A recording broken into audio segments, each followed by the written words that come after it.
Olá pessoal, este é o História em Fluxo, o canal onde você encontrará conteúdos específicos para o ensino fundamental, médio e superior, como também curiosidades sobre história em geral. No vídeo de hoje, vamos entender melhor qual é a relação entre o tempo e a história. Relógios, calendários e agendas são alguns exemplos de invenções feitas pelas sociedades humanas para medir e controlar o tempo. Atualmente, vários equipamentos nos auxiliam na medição do tempo. Relógios de pulso, de parede, de rua registram a hora exata. Computadores, celulares e tablets informam, além da hora, o dia, o mês e o ano. Sirenes de fábricas, de sinos de igreja e sinais de escolas lembram o começo e o fim de alguma atividade. Mesmo sem relógios e calendários, desde os tempos mais antigos, os seres humanos notavam que depois do dia vinha a noite.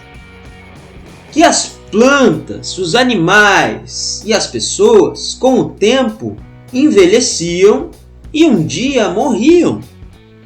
Que a lua mudava as suas fases. Ou seja, os grupos humanos percebiam a passagem do tempo observando a natureza, da qual eles também faziam parte. Na natureza, a existência do dia e da noite é o fenômeno que praticamente toda pessoa, desde criança, aprende a observar. A sucessão de dias e noites está relacionada ao nascer e ao pôr do sol. Por essa razão, o Sol tornou-se a principal referência para medir a passagem do tempo. Além do dia solar, as fases da Lua e o ciclo das estações também serviram de referência para os povos antigos medirem o tempo. Com o conhecimento adquirido por meio da observação desses fenômenos, eles criaram os primeiros relógios para medir a passagem das horas e calendários para calcular a sucessão dos dias, dos meses e dos anos. Alguns exemplos são o relógio de sol, surgido no Egito há mais de 4.000 anos, o relógio mecânico, construído pelo monge francês Guilbert por volta de 1996. Já o relógio de pêndulo foi inventado pelo holandês Huygens em 1656. E por último, aí, o relógio digital, que foi inventado nos anos 70. O calendário é um sistema de medição de dias inteiros e não de horas, como fazem os relógios. Por isso, o tempo medido pelos calendários é bem mais longo. As sociedades humanas criaram diferentes calendários ao longo do tempo. O dos egípcios, criado por volta de 6.000 anos atrás, está entre os mais antigos. Baseado no ciclo lunar, ele tinha 12 meses que somavam 354 dias. Cerca de 1.000 anos depois, os egípcios adotaram um calendário solar de 360 dias, divididos em 12 meses. Ao final do 12º mês, eram acrescentados 5 dias complementares. Os antigos habitantes da América também inventaram diferentes calendários. O povo Inca, por exemplo, que habitava grande parte da faixa oeste da América do Sul, por volta de 550 anos atrás, tinha um calendário que combinava o ano solar de 365 dias com 12 meses lunares. Cada mês tinha seu próprio festival, marcado por celebrações de culto ao sol, aos mortos e à agricultura.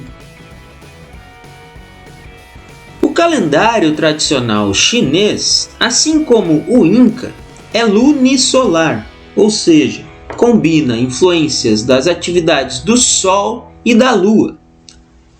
Ele também tem 12 meses, e cada um deles é relacionado a um animal, segundo esta ordem: o rato, o boi, o tigre, o coelho, o dragão, a serpente, o cavalo, o carneiro, o macaco, o galo, o cão e o porco.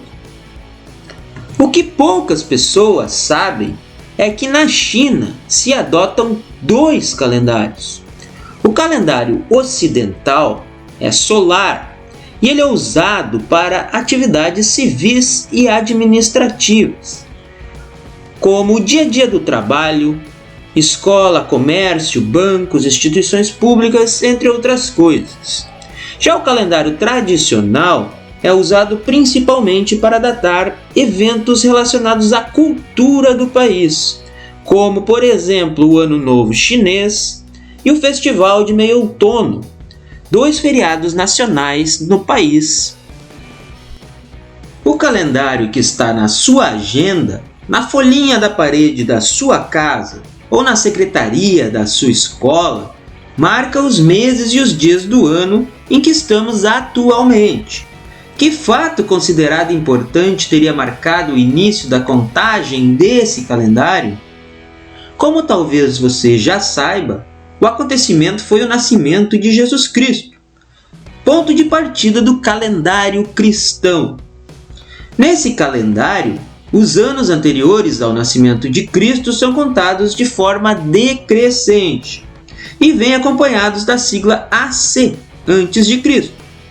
Os anos posteriores ao nascimento de Cristo são identificados com a sigla DC, depois de Cristo. No entanto, quando nos referimos somente a eventos ocorridos após o nascimento de Cristo, não é necessário utilizar a sigla DC. Além do calendário cristão, existem outros tipos de calendário que têm origem religiosa. No calendário judaico, por exemplo, o marco inicial é a data em que, para os judeus, Deus criou o universo. Esse fato teria ocorrido no ano 3760 a.C., do calendário cristão. Os muçulmanos, por sua vez, estabeleceram a Hégira como o marco inicial do seu calendário. A data corresponde à saída do profeta Maomé da cidade de Meca em direção à cidade de Medina, ocorrida no ano 622 do calendário cristão. Por fim, a rotação completa da Terra ao redor do Sol ocorre depois de 365 dias, 5 horas e 49 minutos. Por isso, a cada 4 anos, ao calendário cristão de 365 dias, é acrescentado um dia ao mês de fevereiro, compondo os chamados anos bissextos. Hoje, esse calendário não tem necessariamente caráter religioso. É adotado como calendário civil e regula mundialmente as atividades comerciais, financeiras e os transportes. Se você gostou do conteúdo, se inscreva no canal, curta e compartilhe o vídeo com seus amigos. E não se esqueça de clicar no sininho para receber as notificações de novos vídeos aqui do História em Fluxo. Até a próxima!